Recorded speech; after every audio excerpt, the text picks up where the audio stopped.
Hello అండి, అందరికీ నమస్తే. ఈ రోజు నుంచి శ్రావణ మాసం ప్రారంభమైంది కదండి.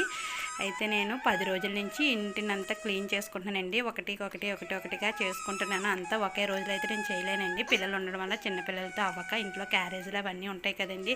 ప్రతి ఇంట్లో ఉండేదే నా ఇంట్లో కూడా ఉంటుంది. అందువల్ల నేనైతే 1 బై 1 కొద్దిగా అయితే చేసుకున్నాను.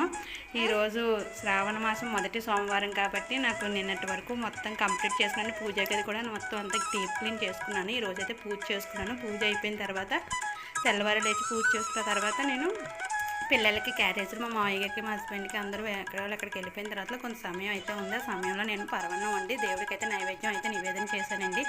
ఇలాగే చేయాలి అలాగే చేయాలని అయితే నేనేం పెట్టుకోనండి. ఆ సమయానికి ఎలా అయితే అలా తగ్గట్టుగా చేస్తానో ఉన్నంతలో భక్తితో చేయాలని అయితే అనుకుంటాను. సో అలా అయితే నేను ముందుకు వెళ్తున్నానండి. ఈ వీడియో నచ్చితే కనుక లైక్ షేర్ సబ్స్క్రైబ్ అయితే చేయండి. Thank you for watching. అందరికీ శుభం చేకూరాలి.